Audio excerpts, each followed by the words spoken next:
anywhere from 5 to 7 minutes to speak about where they are right now. They'll tell you a little bit about themselves and stuff. And just so people know, and make sure they're in the right workshop, this is the Uniting the Left and the Progressive Supporters. I'm not Linda Thompson, I'm Galen Tyler. Can we call you Linda anyways? Yeah. But he still has a very big personality. And I'm from Philadelphia, Green Party. And so just to give you, it says the 2016 presidential race saw over 6 left candidates running for the President of the United States and competing for votes. How can the Greens reach out to other left parties and get them to unite behind our campaign? And so this is, the panelists are going to be a little more deeper than just the left. You know what I mean? They're going to actually come from where they see themselves at, and hope people can relate. And we'll start with Gloria Mattera. Great, thank you, Galen. I'm going to start my own clock, although Galen's going to be on me about the time. Yes. So just a little bit about who I am. Currently, I'm one of the co-chairs of the National Party, and I'm also co-chair of the Green Party in New York.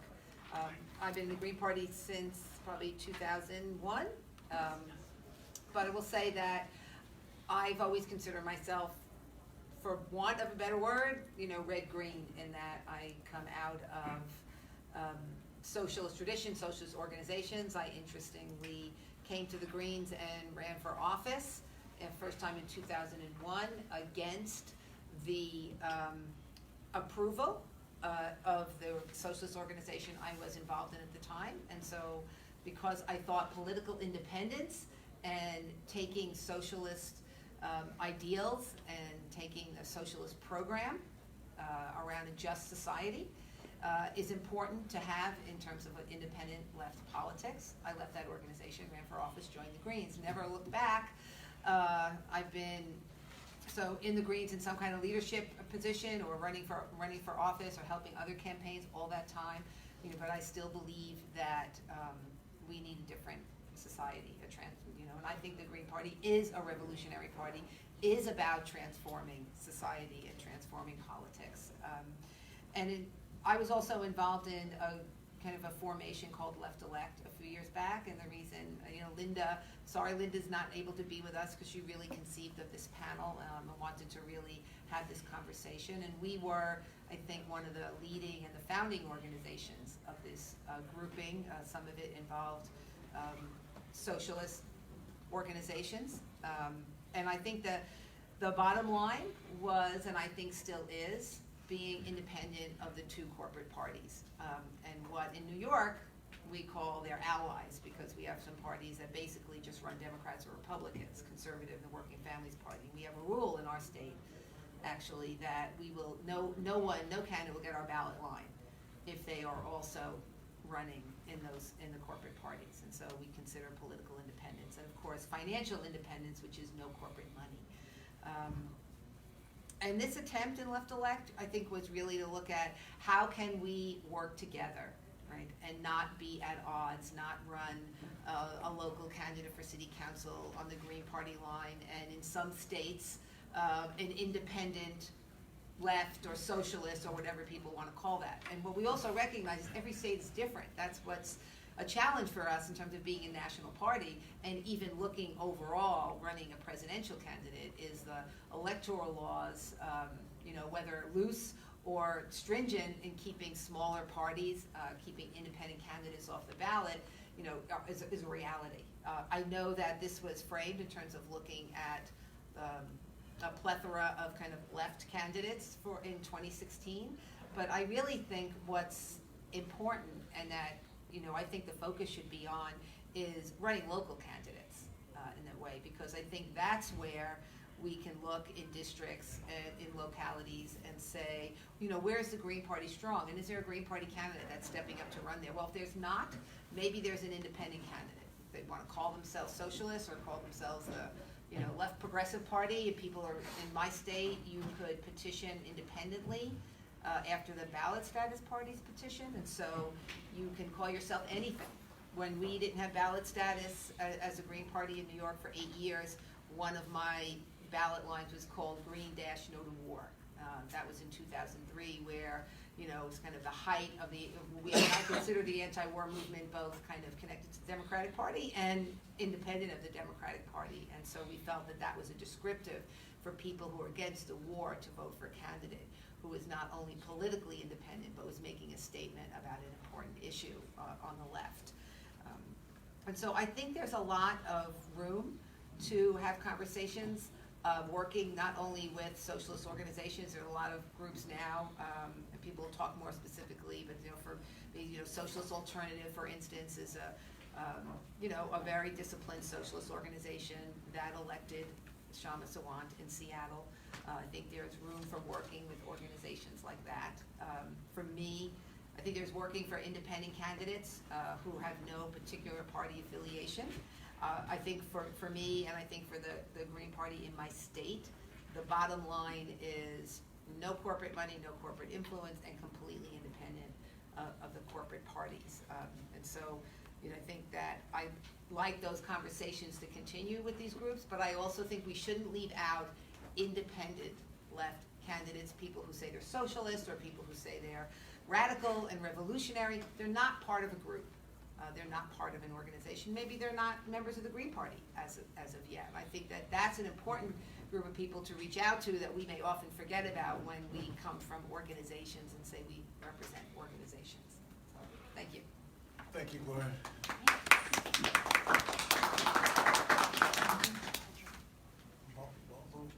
Okay, yes. So next we have Alison Baldree.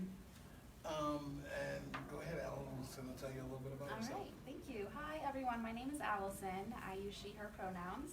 I am from the Green Party of Kansas City, Missouri, and I'm also a member of the Democratic Socialists of America, and I'm a member of Solidarity, which is a revolutionary, eco-socialist, feminist, and anti-racist organization. So my time on the left, becoming part of a formal socialist organization, began pretty soon after college in 2012. I joined Solidarity. And just a little background of the history of Solidarity as a revolutionary organization is it grew out of all of the schisms and the breaks in the left. Everything that I see lots of head nodding because they're, you know, it's very intergenerational, and as a millennial in my 20s, I have learned so much from my older comrades about the struggles that the left had when things were strong, when we were much more united than we are today, and things fell apart. Why did things fall apart? Why did things break? And why could we not work together? So that really has infused a lot of my organizing and a lot of my personal experiences of growing as an activist and an organizer and educating myself about, like, how are we going to do this? How do we envision this world that we want to build, and what is the path forward? So in 2016, Missouri, we began to petition to get the Green Party ballot access in Missouri. And I must admit, at first, I was apprehensive to join in the effort because the identity of the Green Party wasn't clear to me. It still isn't necessarily clear to me about what we stand for. I understand that we don't accept corporate donations. I understand that we stand for social justice. I understand that we are against the prison industrial complex. I understand that we are against the military industrial complex. I understand that we want to transform society so that people can, like, radically love themselves and radically love other people. I understand all of that. But there's a lot of people that will say that, you know, I call that socialism. There we go. I call that socialism. I call that a party that is wanting to fight all forms of oppression and power. And the names of those forms of oppression and power are capitalism, colonialism, racism, patriarchy, cis heteronormativity, you know, oppression against people of different abilities. That's what I call it. So, in talking to older comrades who've been engaged with the Green Party, who are coming from that perspective, I decided to join. Now, I don't think our identity is necessarily clear, but all of those things that I just said, I do think we stand for it. I just think that maybe there's some hesitation on using those terms. So I've been spending a lot of time in DSA, out in the community, and talking to different Greens and trying to learn, okay, where is this coming from? Where is this hesitation coming from? And during the 2016 presidential campaign, I had opportunity I was Jill Stein's executive assistant, and it was incredible. We traveled all across the country, and I was able to meet Greens with her in more rural areas, in bigger cities, every other day in a new city, and hearing different perspectives, hearing where people were coming from. And the term I'm going to use is the rank and file. And by that, the way I'm using it outside of the labor context is I'm talking about, we have the people who will support green issues at the base of the pyramid. We have the people who will show up to rallies. We have the people who will vote green. If you're dues paying or you register as a green, you have people up there. And then at the top of it, the next level, we have you in this room who will organize, and then we have our candidates. So looking at every level of that, how do we engage and reach that base? And I think it's about speaking the truth and being bold and saying those things and understanding what has divided the left before. Because there's a lot of sectarianism, right? Yep. There's a lot of people who think it's more important to be right than to find the right path forward for us all. There's more people, there's people who let their ego get in the way. We're all sitting in this room. I think the Green Party is one of the most important tools that we have. But I don't know. There's not a blueprint for this, right? There's not a blueprint. We organize and we struggle and we educate ourselves in the best way that we know how, with the tools that we have. We have to do that with humility, and we have to do that, radically loving ourselves enough to sound silly, to ask questions, to make mistakes, to engage in conversation with people that say things that we disagree with as a way to find the path forward and to find truth. So I'm a member of DSA, Democratic Socialists of America. I'm a revolutionary, and I'm a member of the Democratic Socialists of America because I think it's one of the most exciting organizations on the left in this country today. I'm a millennial. I don't have a future, right? I don't have a future unless we get this right. I'm not going to have children because I can't raise children in this world because they don't have a future unless we get this right. So we have to get this right. So DSA, I know there's a lot of hesitations. I've heard a lot of hesitations within the Green Party. And I hear a lot of that coming from a place of ego, from a place of thinking that we know what's right, as opposed to wanting to take a step back and say, okay, what's the right way forward? Because a lot of people in DSA, a lot of those that I interact with, haven't had the experience of working with older comrades who will take time to listen and engage and share their stories. Share their stories about how they thought that they were going to see revolution when they were my age. But they didn't because the left fell apart. And why did the left fall apart? It's because people had egos. It's because people cared more about being right. It's because organizations didn't support women when they would come forward with, gender violence, and they weren't able to support them because guess what? We are not going to be able to have a revolution without women. So we have to support women. We have to support our queer comrades. We have to. We can't have a revolution without queer people. We have to support people of all abilities. We cannot save the world if it's only for neurotypical, fully able people. Who the fuck here doesn't have some medical issue, right? So the perspective that I'm coming from is you need to sit with the reality of this. You need to lose yourself enough to love yourself and to realize that we don't know what the path forward is, but when we work together, if we can humble ourselves, if we can go out to the protests and the rallies and meet people that are speaking their truth and saying, I agree, this is beautiful. There's something beautiful, and share your truth with them and say, I'm a member of the Green Party, and we don't accept corporate donations because my truth is I believe that capitalism is one thing that's holding us back, and I believe they want to divide us, and I believe that we can't do that in the Democratic Party, and this is why.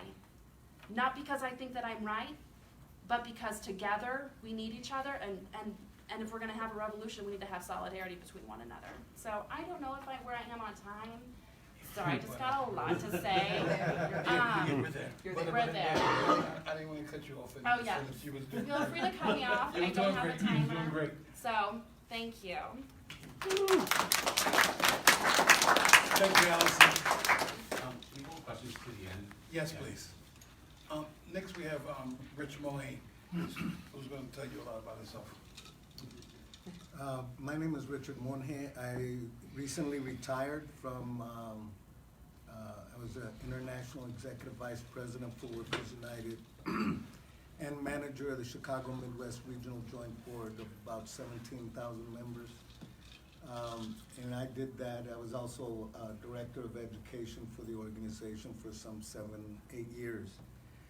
Prior to that, I was with the Steelworkers, president of my local 15271, worked very closely with Joe Romano and Ed Sadlowski, learned a lot from them. However, I grew up in Los Angeles and I've been active since I was 17 years old, largely because of the immigrant question.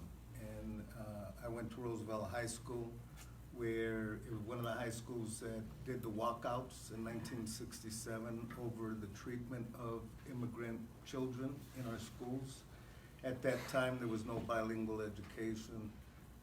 They would punish the children for speaking Spanish, and many times they would put them in the corner, and when they requested to go to the restroom, they wouldn't let them go, and they would have to do in their clothes. So we walked out and struck for a number of 6 high schools in the area, as you may well know. So I've been active for some time around the question of immigration, going back to, just being an immigrant myself. My grandmother came to this country in 1960, prior to the waves of the Europeans and all that. So it's been kind of strange growing up in this country, not really being recognized as an American, going to Mexico and not being recognized as a Mexican.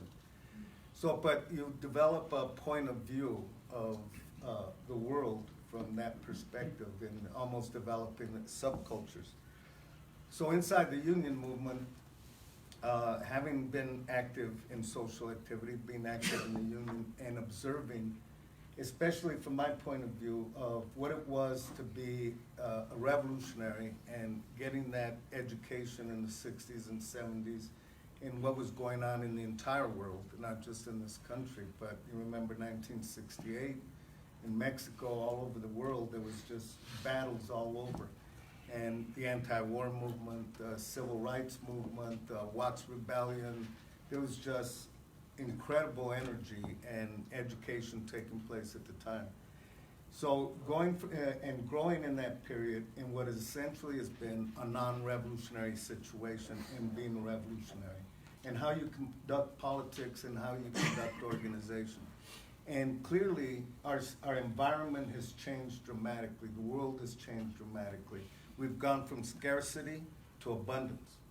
And how to deal with that abundance when jobs are shrinking, work is shrinking, and how do you distribute that abundance? And how do you challenge the system of distribution of what now is abundance and the ability to provide for everybody, worldwide, not just, and yet see all the things that have been described here continue to take place, not have that education, and essentially moving into a revolutionary situation.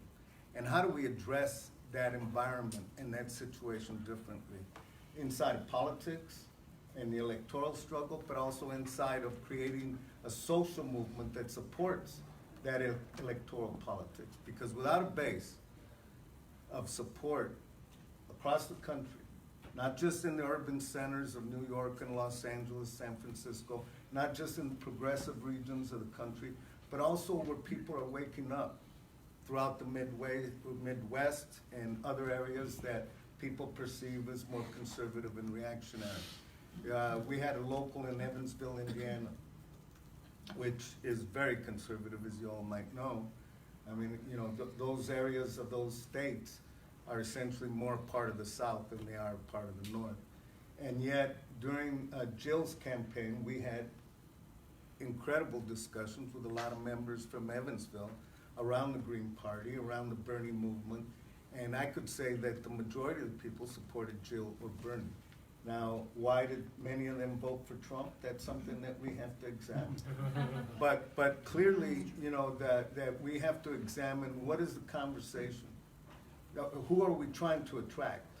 And clearly a unified left is essential for us to have a conversation and a unified conversation. I mean, having 25 conversations, you know, all clashing, as people have talked about, on an ideological foundation, prevents us from even having a channel to those people that are waking up, those people that are now open to newer ideas, and yet consolidating the progressives that are already there.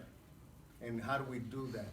And I have tried to look for and try to participate in creating those links and those bridges. I went around speaking with Jill around the question of intersectionality and the question of silos, and to try to create the kinds of conversations where we can formulate that communication process to the different sectors and create the links between the conversation of the Greens and the quote-unquote left, and, you know, people that are coming out of these activities, that are being forced into activity based upon their economic circumstances, based upon their awareness, based upon political education. Because in our union, we had 4 schools per year, 1 in Spanish and 3 in English, where we tried to introduce the ideas and the analysis of what was happening in their lives, what was happening to jobs, what was happening in this country, and to try to establish a moral center, you know, some principles and values from which the union movement should fight for and be founded upon. But I think that's a conversation that we need to take everywhere. I'm just saying that where I worked was in the union, so I defined how to try to have that conversation. Other people got to do it within their own arenas, but there is a difference between what happens inside the institutions like unions and the historical institutions that battle for reform or to wrest concessions from the system, as the union movement has tried to do. But the conversation from, you know, absolute labor law reform, you know, doing away with right to work and all that, has gone down to, you know, a minimum wage. You know, and yet there's been more inside of that conversation, but the unions have not been able to break that as institutions. And even inside the immigrant rights fight, we've gone from amnesty and full legalization to DAPA, and even further than that, limited now to 2,600 children, which by all means, that is essential, and DAPA is essential. But how have we narrowed down what it is we're fighting for that used to be transformational to, you know, little concessions that they might give us? Obama didn't do anything to bring about immigration reform when he had both houses of Congress, but yet gave us DAPA. So be quiet. So, so essentially, we have narrowed down the scope of what we fight for by those institutions, and yet at the same time, we have upsurges taking place across the country that will fight beyond the limits of the current framework of the political conversation, or, you know, what's happening inside the electoral debate. So, you know, I think we have some real battles to continue, and, you know, I think that something that was raised here is, you know, local elections. In order to develop that base and to create the conversation for a broader, you know, and clearly we can't say, oh, let's do one first and then the other. We've got to do simultaneous things. But it's essential to create that communication or that message with basis. And, you know, I've always thought about it that way when, you know, so we had 4,000 or 5,000 members in the city of Chicago, mostly in the Spanish-speaking community. So I saw every member as an organizer that potentially could organize inside of their family and their immediate neighborhood without necessarily sacrificing the fact that they got 2 jobs or 3 jobs, but that they are organizers wherever they're at, in their 2nd job, in their 3rd job, in their neighborhood, and even when they went to churches. So we had connections with priests, independent of sort of the progressive movement, because I would go to the priests and I'd say, look, my members are your members. You help me, we'll help you, you know, and let's work together. In order to try to introduce, again, a more progressive conversation into those arenas and to, by example, show our members how they could be organizers as well. So trying to create that base of organizers in every neighborhood that, you know, is beginning to resist, fight back, and certainly in areas of neighborhoods in Chicago they are already entrenched in battle and have been for some time. There's police murders that take place every day. Some of them get publicized, some of them don't, you know, and the most obvious ones, like Laquan McDonald, get publicized, but there's hundreds that take place that don't. And let alone all the battles around, you know, water, all the battles around how people live, how the elderly live. There are nooks and crannies of fights everywhere. The question is how do we create these organizers with the message and with the branding that stays in their mind, that is not just a fleeting moment of this election because 2016 had Trump, and then in the next election people are not as engaged. How do you maintain that engagement and build upon it? So all of the experiences we have in organizing, whether it was in high school or whether it was in a union, those experiences need to be brought to bear to build that base for an electoral party. And I believe the Green Party can be that party if it's able to create those links, if it's able to bring that revolutionary thinking of being transformational, that it's no longer a question of just simple, let's raise the minimum wage. No, we have to deal with the entire infrastructure of wages and prices and everything else. And you can't deal with that without regulating. And yet we're on the defensive about regulation, whether it's in the environment, whether it's in the workplace, whether it's with products. We have to be able to get on the offensive in a number of areas and not be on the defensive. And that is to create that vision. And if we're not revolutionary, and if we're not looking at it from a transformational point of view, we are not going to be successful in being able to create a vision that people can attach themselves to. Because without a vision, people can go nowhere. They will stay and hide under the table. But if they have a vision, not just of hope, but of practicality, and I believe that today we have that possibility more than we ever had in the history of this country. And if we don't take advantage of it, if we don't take advantage of this particular moment, and the left that resists that is living in the past, of the ideological debates, of the who's correct, who's right, who's wrong, of living in the 1800s and the debates that took place then or in the 1920s. We have to live in the now, and we have to develop that revolutionary ideology of today. On that Thank note, you. on that note, thanks a lot, Rich.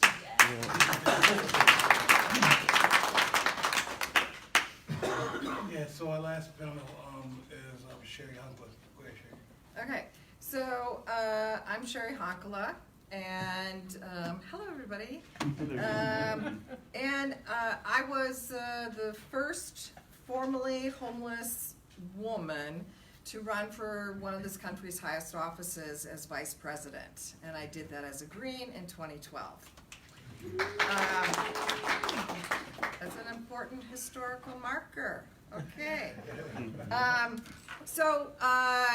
Just quick stuff. I have my entire life journey has been about how do I make sure that I'm on the right road. Because I'm clear about where it is that I want to go, so I always want to make sure that I'm on the right road. And my journey has taken me to the Labor Party because I, very much looked at the Greens. The Greens are all white, upper middle class people that care about the environment and don't care about us as low-wage workers in this country and if we die. And then, that's how I looked at it at one point. Hello, I ran as a Green for vice president. There obviously was a change there. But just to put things in context, right? Because most people don't know what the hell I do.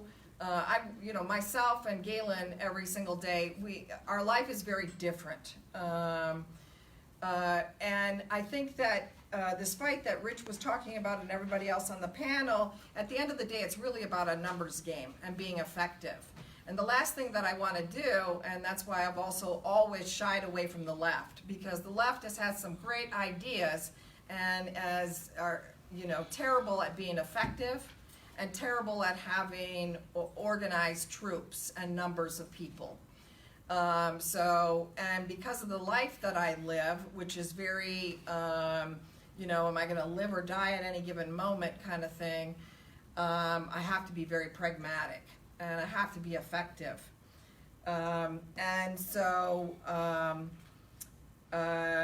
You know, left the Green Party, joined, the Labor Party died, joined the Green Party, have always looked to,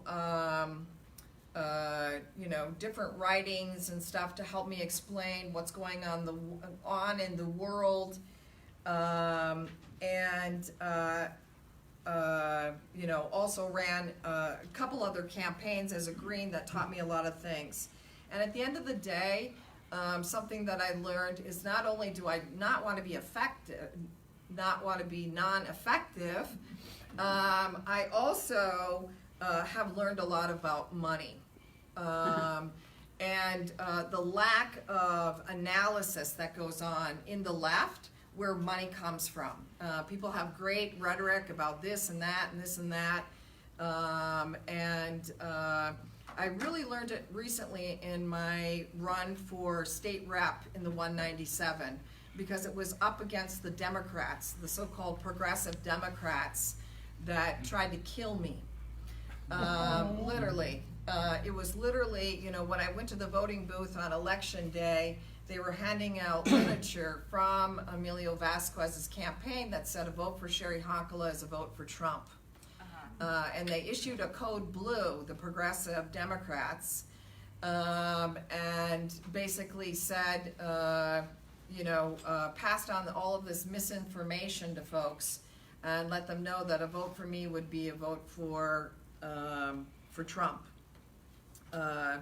So I think, you know, especially in the anti-poverty world that I live in and that I work, an average day for me is trying to assess where there's abandoned houses and moving homeless families into those abandoned properties, how to reclaim vacant land that's been taken, going to funerals for people that have been shot and killed as a result of the opiate crisis, having to go to the hospital to make sure that somebody has access to some basic health care.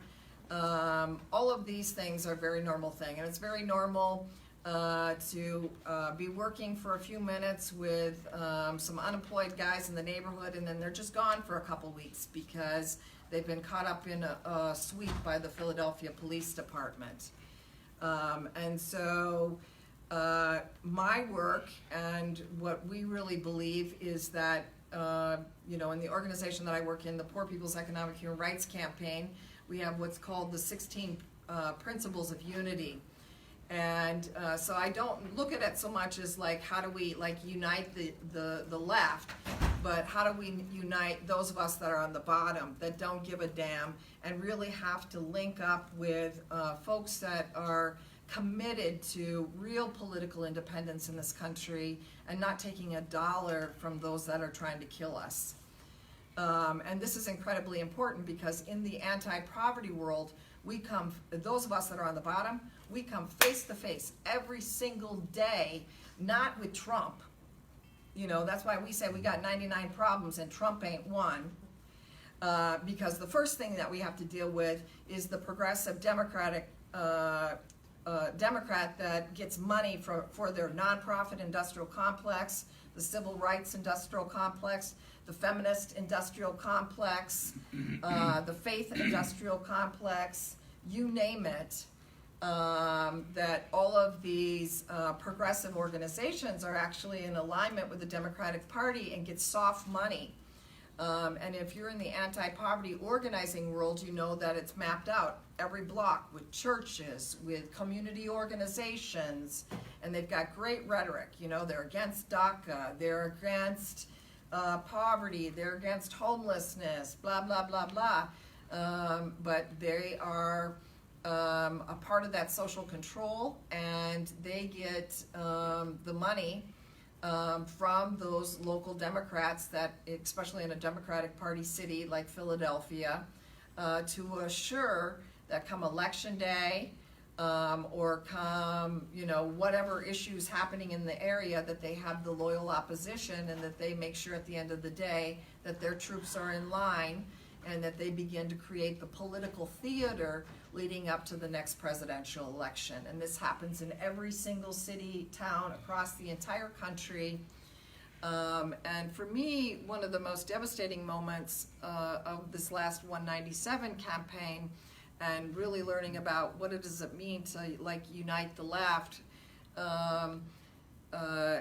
I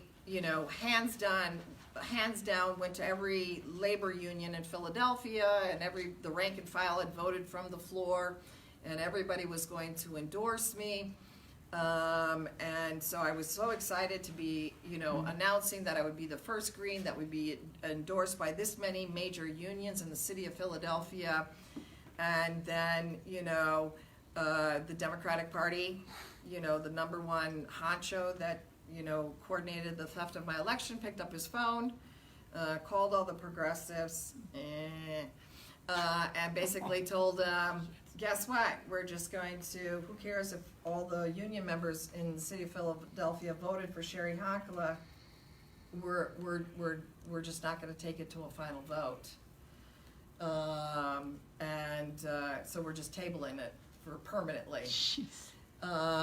So the moral of the story is when we talk about uniting the left or progressives or getting our ducks in the row, talking about what we're going to do next, guys, we can't just talk about, who's got the most progressive left thing of the hour. We've got to be serious about finding out where they get their money. Especially, the louder the rhetoric, I really want to know about their money.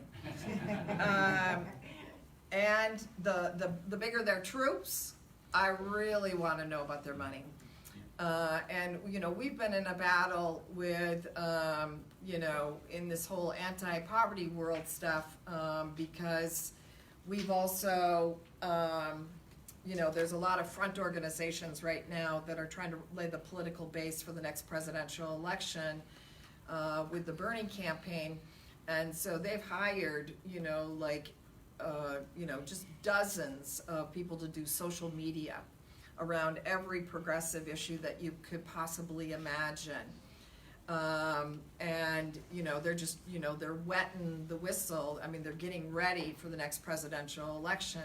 And then any of us that talk or raise issues of political independence and say out loud who's getting money from wherever, they are ready to cut our neck off and our legs off before we even get started.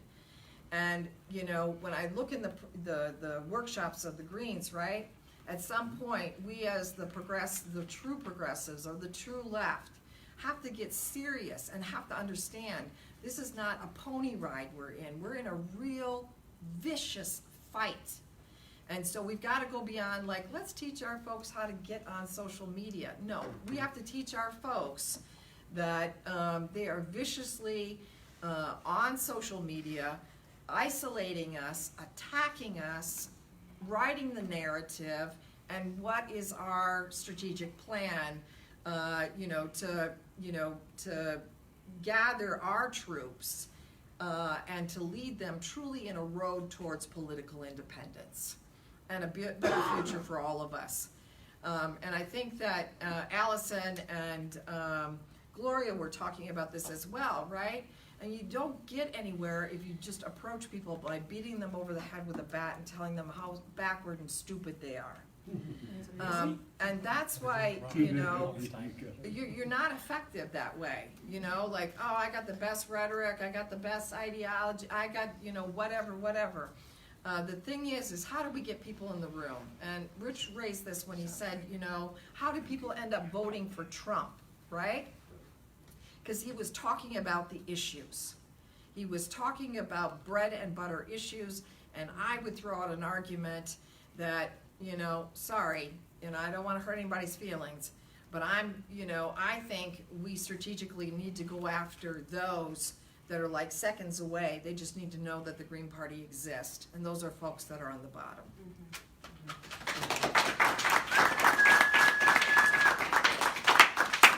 So wanted to take some questions and stuff. Wanted to kind of keep them, you know what I mean, if it's a question, you know what I mean, keep it kind of short, and if it's a statement, try to keep it under a minute. All right, I haven't been like that. Yeah, I'm Mike Palestine from Corvallis, Oregon, and we've seen an upsurge of DSA in Corvallis, you know, and it's, you know, it's happening in all of Oregon, it's happening in all of the United States, and and most of the DSA people, I think this is nationwide, not just in Corvallis. The new DSA people are coming in with affiliation to what's called the Reformation Caucus, which is a group that says there needs to be a mass working class party in the United States. It cannot be the Democratic Party. So there's, you know, so most of the people coming into the DSA now, I think, are anti-Democratic Party. And yet, what I see though is that they do not identify the Green Party as that potential mass working class party. And so I'm just trying to think, what can we do as the Green Party to be that mass working class party, to actually, you know, bring this enthusiasm that's coming into DSA. And DSA is the largest socialist organization in the United States today, and it grew about 500%, you know, since 2016. So they're up to about 40,000 members now. So it's a very significant organization that we should be working with. May I respond? Absolutely. All right. Yeah, no, I think that's great. That's some critical questions that are happening internally in the DSA right now is, what is the question of the Democratic Party is the question of strategy around the electoral process and what that is going to look like. Because it's a big tent, right? It's a focused big tent to the left. So there are people that have the inside out strategy, which is where I sense a lot of hesitation from this room. But there's a lot of conversation. Is it going to be a clean break or is it going to be a dirty break?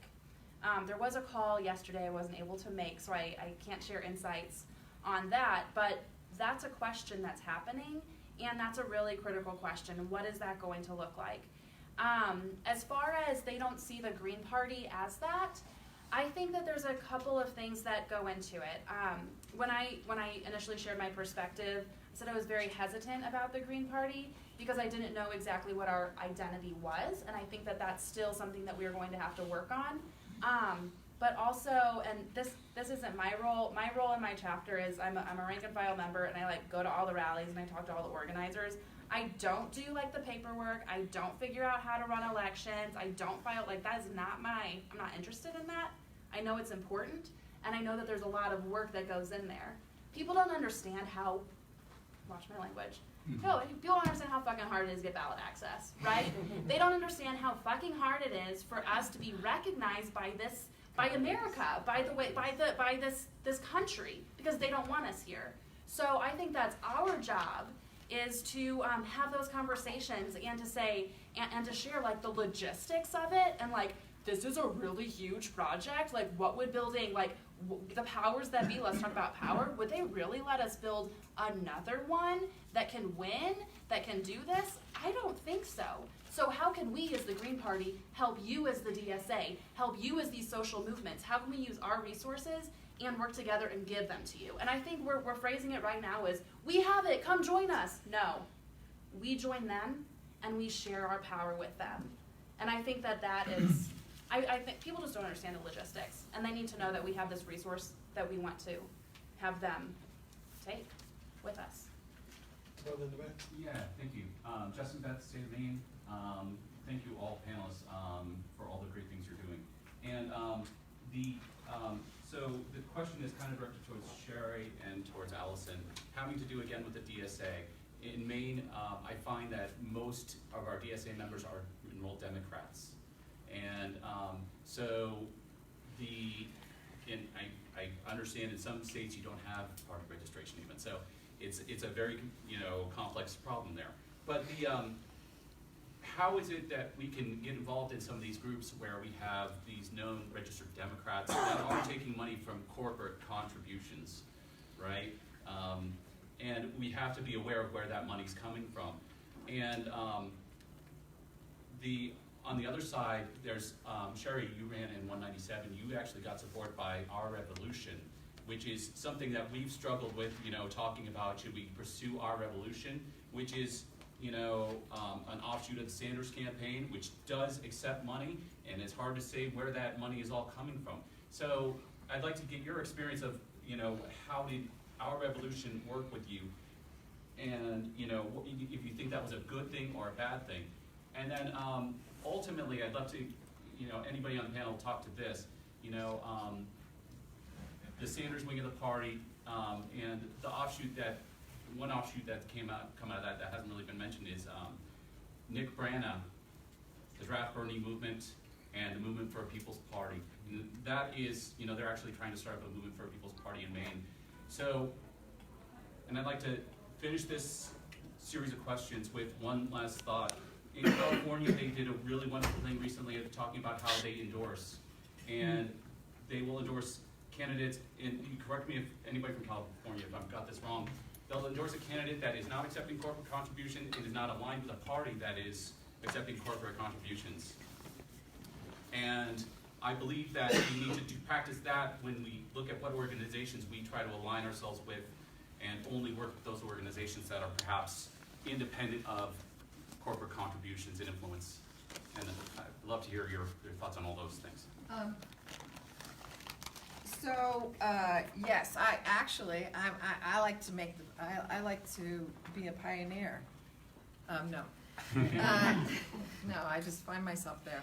But I was actually the very first Green ever in the history that received an endorsement from Our Revolution and from the Green Party. And I was very clear that,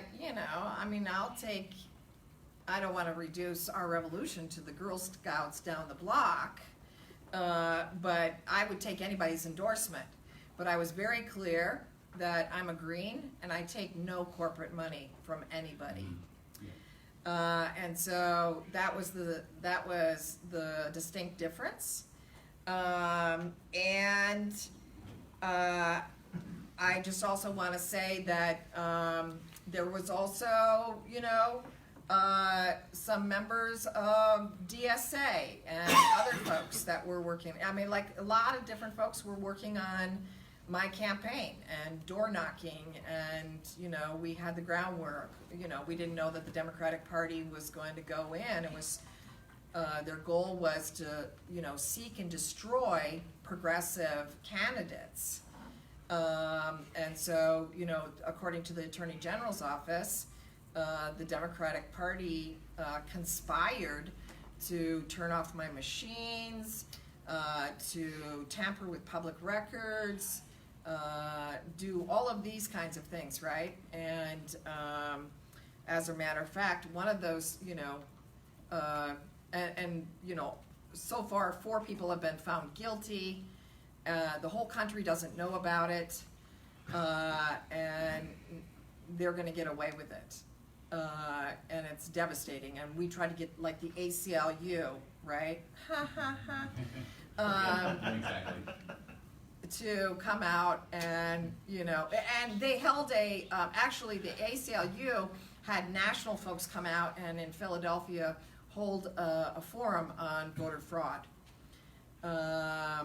And never made mention of what just happened in Philadelphia, even though the DA's office indicted 4 people and 4 people pled guilty and were found guilty of felonies. So anyway, and Movement for a People's Party. They endorsed the Poor People's Economic Human Rights Campaign. Exactly. And again, same thing. We don't take any corporate money, and as a matter of fact, we like to call it out. We're a part of this Little Sis effort in Philadelphia, which I want to encourage everybody to start a Little Sis project in their part of the country, which is no longer can we listen to the progressive rhetoric. I don't know how it works in other parts of the country, but like in Philadelphia, the more you talk about don't take land, is the more you're probably the candidate that gets the most money from the developers and the speculators. Those that talk most about you're against the privatization of schools, you probably get the most money around privatizing public schools. And so we're about the business of teaching people to go through a loss of innocence in this process. But again, this whole thing comes back to, we prefer to have the most backward people in the room with us. Because, all of us at one time didn't know what it is that we know now. And we cannot change people's mind if we continue to tell them how stupid and backward they are. So we have to shake hands where they're at. And then, we gotta take them gently out of the cave and take them to see how the real world works. And a good way to do that is through money. Sure. I mean, I guess what would just complement with what Cheri said is we may feel like we already know the answer to some of these questions, but I do. with these, it's all right. But with that, like maybe we do know, but that's about like losing your but that's losing your ego. So the people who are involved with our revolution or involved with the DSA, the organization I'm involved with, I mean, all the time I ask questions. I'm like, oh, so you get corporate money from the developers, but you want to enact rent control. How do you do that? And ask those questions and make them answer it. Because they'll bring themselves out of the cave if you help guide them there. If you ask the questions to show the way. And I think that's a critical element. And also just talking about who to talk to and kind of the prejudgments that we easily make. I just want to say two other points. I like to say I like Hal Draper. There's two souls of socialism. There's socialism from above, you thinking that you're right, and there's socialism from below. What Cheri was talking about. Self-determination, people speaking from their own viewpoint, their lived oppression. If it's not your oppression, you listen to those talking about theirs, because you will never know what it's like, but you can stand in solidarity with them.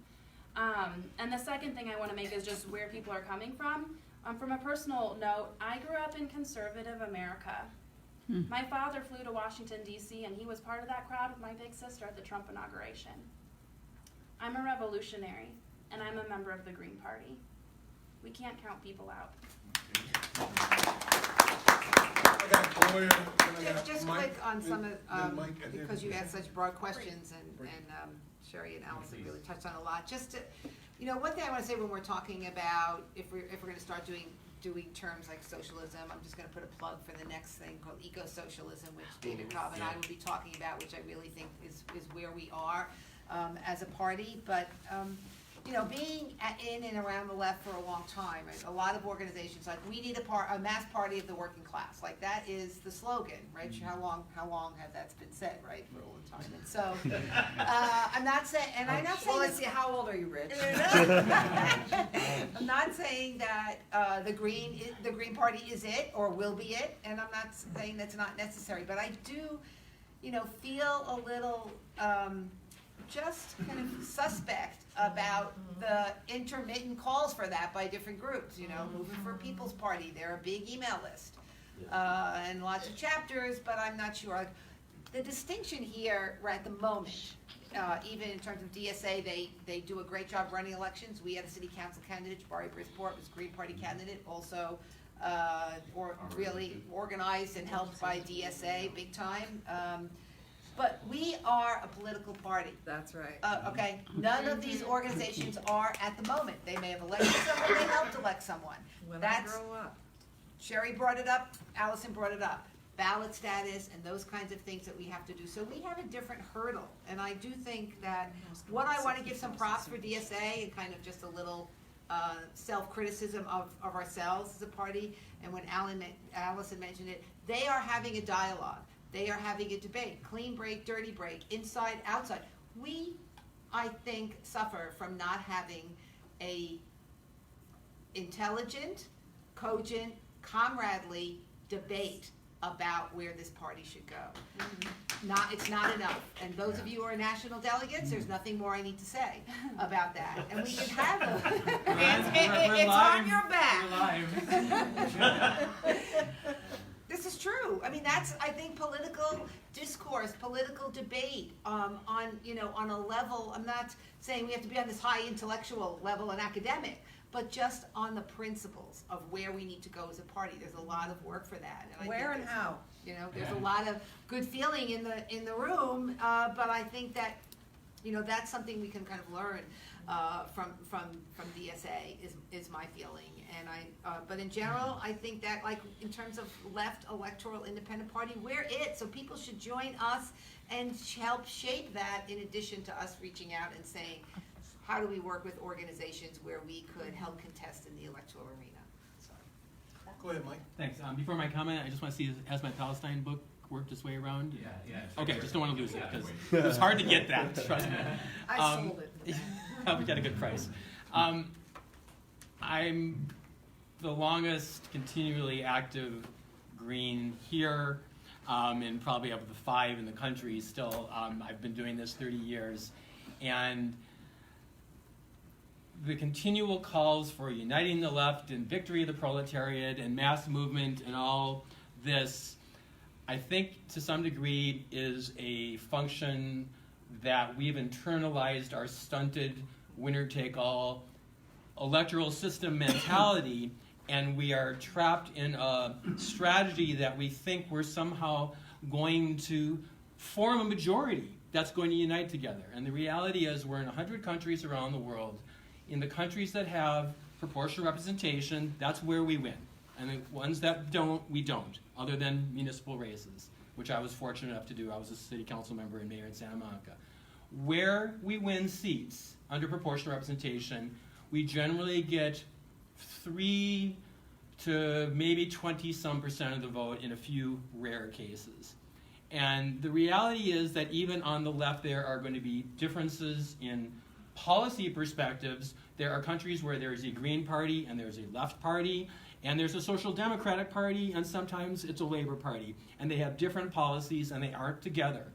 So DSA, our revolution, I just ran for Secretary of State in California. I ran on proportional representation for a state legislature, and the debate about electoral reform is boring in my mind. It focuses on taking money out of politics and campaign finance reform, which misses the point. Because if you're going to run for a single seat winner-take-all district, you need a lot of money.